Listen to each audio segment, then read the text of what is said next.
Hello बच्चों, welcome back to my channel. कैसे हैं आप सब लोग। आज की वीडियो में आप लोग के लिए इनकम टैक्स या फिर इनकम टैक्स लैंड अकाउंट के एमसीक्यू क्वेश्चन लेकर के आई हूँ। इसका एग्जाम जो आप लोग का होने वाला है, आप लोगों ने पहले से प्रैक्टिस कर रखी होगी, लेकिन कुछ इंपॉर्टेंट क्वेश्चन जो एग्जाम में आने की प्रोबेबिलिटी ज्यादा रहती है या फिर उससे रिलेटेड कुछ क्वेश्चन आते हैं तो आप आसानी से उन्हें सॉल्व कर लेंगे। मैं चैप्टर वाइज आप लोग की वीडियो डाल रही थी। इससे पहले मैंने जो डाली थी वो इनकम फॉर्म सैलरी चैप्टर से वीडियो थी जो इंपॉर्टेंट एमसीक्यूज थी। आज की वीडियो में आप लोग के इनकम फॉर्म हाउस प्रॉपर्टी से रिलेटेड ज्यादा क्वेश्चन रहेंगे। आइए वीडियो को शुरू करते हैं। लेकिन शुरू करने से पहले जिसने सब्सक्राइब नहीं किया सब्सक्राइब कर लीजिए, वीडियो को लाइक कर दीजिएगा और फ्रेंड्स तक वीडियो को शेयर भी कर दीजिएगा। आइए शुरू करते हैं। फर्स्ट क्वेश्चन है, मकान संपत्ति से आय की गणना करते समय ब्याज को छोड़कर अन्य व्ययों के संबंध में कटौती की मात्रा है। Reduction for other expenses except for interest in the computation of income from house property is allowable to the extent of 1/5 of annual value, 1/4 of annual value, 30% of annual value, 1/4 of rent received।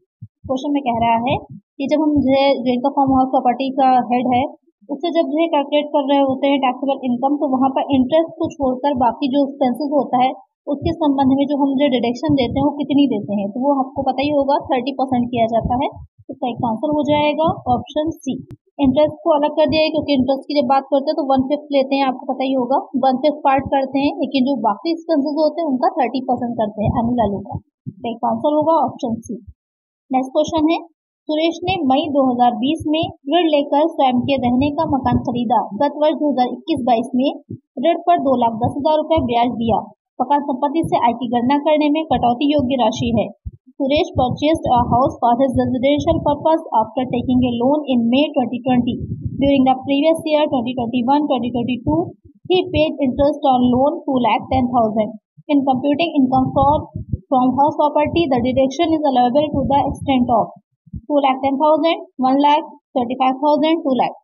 यहाँ पर question में कह रहा है कि जो सुरेश है उसने 2020 में कुछ लोन लिया था अपने घर को बनवाने के लिए, अपने स्वयं के रहने के घर को बनवाने के लिए, और 2021-22 में उसने क्या किया है, उस जो लोन था उस पर ब्याज दिया है 2,10,000 का। तो अब जो उसको कटौती मिलेगी मकान शीर्षक से, जो आपको पता होगा डिडक्शन मिलेगी, वो कितनी मिलेगी ये कुछ पूछ रहा है यहाँ पर। तो यहाँ पर जो उसको डिडक्शन मिलेगी वो 2 लाख की मिलेगी, क्योंकि आपको पता ही होगा कि जो उसमें मैक्सिमम लिमिट है वो 2 लाख है, उसको डिडक्शन सिर्फ 2 लाख तक ही मिलेगी। यहाँ पर एक आंसर हो जाएगा ऑप्शन डी। नेक्स्ट क्वेश्चन है, भवन निर्माण से पूर्व ऋण पर भुगतान की गई ब्याज की राशि कटौती के लिए स्वीकृत है। Interest on loan paid prior to completion of construction of house shall be allowed as deduction in 2 installments for 2 years, in 3 installments for 3 years, in 4 installments for 4 years, in 5 installments for 5 years। तो थोड़ा सा question को घुमाकर दे दिया आपको confuse करने के लिए।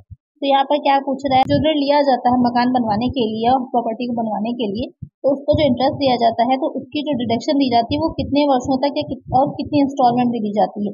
तो उसकी डिडक्शन 5 वर्षों तक दी जाती है। कितनी इंस्टॉलमेंट में 1/5 किया जाता है, तो 5 इंस्टॉलमेंट में दी जाती है। तो इसका आंसर होगा ऑप्शन डी। नेक्स्ट क्वेश्चन है, स्वयं के रहने के मकान के नवीनीकरण हेतु गत वर्ष 2021-22 में लिए गए ऋण पर 1,20,000 रुपए ब्याज दिया। मकान संपत्ति से आय की गणना करने में कटौती योग्य राशि है। Interest paid 1,20,000 on loan taken in the previous year 2021 to 2022 for the renovation of self-occupied house. In computing income from house property, the deduction is allowable to the extent of 1,20,000, 1,30,000 nil। Question यहाँ पर कह रहा है कि एक तो होता है बनवाने के लिए लेना और दूसरा हो जाता है कि जो हाउस प्रॉपर्टी है, जो हाउस है, उससे रिनोवेशन के लिए लिया जाता है। तो यहाँ पर क्वेश्चन में कह रहा है कि उसके रिनोवेशन के लिए लिया गया था लोन, उस पर 1,20,000 का ब्याज दिया है, इंटरेस्ट दिया है। तो यहाँ पर उसकी कितनी कटौती मिलेगी, तो यहाँ पर जो उसको कटौती मिलेगी वो 30,000 की मिलेगी, 30,000 की ही कटौती मिलेगी। तो इसका आंसर होगा ऑप्शन सी। नेक्स्ट क्वेश्चन है, धारा 23 उपधारा 2 उपधारा बी में वर्णित खाली रही मकान संपत्ति का वार्षिक मूल्य होगा। The annual value of the vacant house property referred to in section 23 subsection 2 subsection b shall be principal value, fair rent, standard rent, nil। Question कह रहा है कि जो एक सेक्शन आप लोग की दे रखी है धारा 23 की धारा 2 की सबसेक्शन बी में, तो आप बता रहा है कि जो मकान संपत्ति होगी उसका वार्षिक मूल्य क्या होगा, एनुअल वैल्यू क्या होगी, अगर जो मकान है वो खाली रहा है। तो वहां पर खाली रहे मकान की अगर वैल्यू हम निकालते हैं तो कितनी हो जाती है, वो हो जाती है 0, nil। एक आंसर होगा ऑप्शन डी, क्योंकि जब वहाँ रहा ही नहीं है, कोई पूरा टाइम खाली रहा है तो उसको कोई भी किसी भी तरह की वैल्यू भी नहीं होगी, तो वहाँ पर नील हो जाएगी। नेक्स्ट क्वेश्चन है, आयकर के उद्देश्य के लिए मकान का आशय है। For income tax purposes the house means dwelling house, building for office use, godown, above all are included in the house. तो क्वेश्चन में कह रहा है कि जब इनकम टैक्स की बात कर रहे होते हैं तो वहाँ पर जो हाउस की बात कर रहे होते हैं तो किस तरह का हाउस उसमें आता है। रहने का मकान, कार्यालय के प्रयोग हेतु भवन, गोदाम, मकान में ये सभी सम्मिलित हैं। तो जब बात हम जो है इनकम फ्रॉम हाउस प्रॉपर्टी की कर रहे होते हैं तो उसमें ये तीनों ही तरह के हाउस को इंक्लूड किया जाता है। वो डिपेंड करता है उनकी जो टैक्सेबल निकलती है इनकम, तो डिपेंड करता है कि अलग अलग तरीके से निकाला जाता है कि उसके एक्ट है उसके अंदर में आ रहे हैं, नहीं आ रहे हैं, या फिर कितना टाइम खाली रहा है, उसके अकॉर्डिंग ही उसको कैलकुलेट किया जाता है। तो यहाँ पर क्या है, correct answer option D, all above all are included in the house. Next question है, किराए पर उठे मकान के निर्माण हेतु लिए गए ऋण पर ब्याज की अधिकतम कटौती की सीमा है। The maximum reduction of interest on loan taken for construction of house given on rent is 1,50,000, 1,30,000, no limit. तो क्वेश्चन में कह रहा है कि जो मैक्सिमम रिडक्शन दी जाती है जब मकान का निर्माण जो किया जाता है, बनवाया जाता है, उसका जो ऋण लिया जाता है तो उसकी जो मैक्सिमम लिमिट होगी वो कितनी होगी। तो यहाँ पर जो मकान के ऋण पर ब्याज की अधिकतम कटौती की जो सीमा होती है तो वहाँ पर कोई लिमिट नहीं होती है, नो लिमिट। तो एक आंसर हो जाएगा ऑप्शन डी। यहाँ पे चीज ध्यान रखिएगा कि अगर वो स्वयं रहने के मकान के लिए ऋण ले रहा है तो वहाँ पर उसकी कटौती की जो अधिकतम सीमा होती है वो दे रखी है, लेकिन जब जो है वो किराए पर उठे हुए मकान के निर्माण के लिए ऋण ले रहा होता है तो उसकी कोई लिमिट नहीं दे रखी है। तो एक आंसर होगा ऑप्शन डी। नेक्स्ट क्वेश्चन है, स्वयं के व्यापार के उपयोग में आने वाले मकान की आय होती है। Income from the house for self business is net profit, fair rent, municipal value, net. तो क्वेश्चन कह रहा है कि इनकम फ्रॉम हाउस यानी कि अपने वो स्वयं का जो अपना उसका बिजनेस है, सेल्फ बिजनेस है, उसके जो इनकम होगी हाउस की तो वो कितनी होगी, शुद्ध लाभ, उचित किराया, नगर पालिका मूल्य या फिर शून्य। तो जो स्वयं के लिए कर रहा है तो उसकी क्या हो जाती है, नील हो जाती है। तो एक आंसर होगा ऑप्शन डी। नेक्स्ट क्वेश्चन है, एक्स ने स्वयं के रहने का मकान 2013 में क्रय किया जिस पर उसने 9,75,000 ऋण लिया। ब्याज की कटौती होगी जबकि गत वर्ष में देय ब्याज 1,50,000 रुपए है। X purchased a house for his residence and borrowed a loan of 9,75,000 in 2013. The deduction for interest will be when interest payable in previous year is rupees 1,50,000, 30,000, 1,35,000, 1,50,000, 45,000। यहाँ पर क्वेश्चन आपसे क्या कह रहा है कि एक्स जो एक थे उन्होंने खुद के रहने के लिए, स्वयं रहने के लिए एक घर खरीदा था 2013 में और उसको उन्होंने उसके लिए ऋण लिया था उन्होंने 9,75,000 का। तो ब्याज की कटौती उनको कितनी मिलेगी, फिर गत वर्ष में प्रीवियस ईयर में उन्होंने जो ब्याज दिया है वो कितना दिया है, 1,50,000 का दिया है। तो यहाँ पर उनको कितनी कटौती मिलेगी, पूरी 1,50,000 की ही मिलेगी। गत वर्ष में जो चुकाया गया ब्याज होता है कटौती उसकी ही दी जाती है। तो इसका आंसर हो जाएगा ऑप्शन सी। नेक्स्ट क्वेश्चन है, स्वयं के रहने के मकान का वार्षिक मूल्य होता है। The annual value of self occupied house is municipal valuation, fair rent, nil, whichever is less.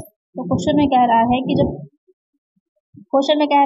स्वयं के रहने यानी अपने रहने के लिए कोई जो मकान लिया जाता है तो उसकी एनुअल वैल्यू कितनी होती है, तो उसकी एनुअल वैल्यू नील होती है, 0 होती है, आपको पता ही होगा। तो एक आंसर हो जाएगा ऑप्शन सी। खाली रहा हो गत वर्ष में किसी प्रीवियस ईयर में पूरा वर्ष अगर खाली रहा है, पूरे साल खाली रहा है घर, तो भी 0 होगी। और अगर उसने जो है अपने रहने के लिए लिया है, अपने रहने के लिए खरीदा है, अपने खुद रह रहा है वो किसी गत वर्ष में प्रीवियस ईयर में, तो भी वहां पर नील ही होती है, दोनों कंडीशन में नील होगी। नेक्स्ट क्वेश्चन है, कौन सी मकान संपत्ति से आय कर योग्य नहीं है। Which house property is not charge tax, farm house, palace of an ex ruler, business building, all of this. तो क्वेश्चन में कह रहा है कि जो कौन सी हाउस प्रॉपर्टी है जिसको जो इनकम होती है वो टैक्सेबल नहीं होती है। तो यहाँ पर फार्म हाउस है या फिर जो राजा का महल यानी कि कोई पहले एक्स रूलर है उसका जो है पैलेस है, या फिर जो बिजनेस बिल्डिंग है, तीनों से ही जो इनकम होती है क्या होगी, वो टैक्सेबल नहीं होती। तो एक आंसर होगा option D, all of these. Next question है, एक मकान संपत्ति का वार्षिक मूल्य 1,20,000 रुपए है। इस मकान के बराबर के सहस्वामी बी एवं सी है, यानी कि कोई ऐसा घर है जिसमें 2 लोगों का है जो प्रॉपर्टी बी और सी दोनों मिलकर उस प्रॉपर्टी के ओनर हैं। बी के मकान संपत्ति से आय होगी। Annual value of a house property is 1,20,000. B and C are equal co-owners of the house. B's income from house property shall be 42,000, 60,000, 80,000, 1,20,000. तो यहाँ पर ज़्यादातर आप लोग क्वेश्चन में क्या करेंगे, 1,30,000 दे रखी थी, आप उसका हाफ कर देंगे 50,000 और 60 आंसर को टिक कर देंगे और 60,000 आंसर को ही टिक कर देंगे। लेकिन आपको ध्यान देना है कि क्वेश्चन में आपसे पूछा है कितनी इनकम होगी, और जब इनकम की बात आ रही है तो म्यूनसिपल टैक्स तो दे नहीं रखा है, लेकिन यहाँ पर हमको उसकी जो एक्सपेंसेस होते हैं उसको हम 30% करते हैं उसका लेस।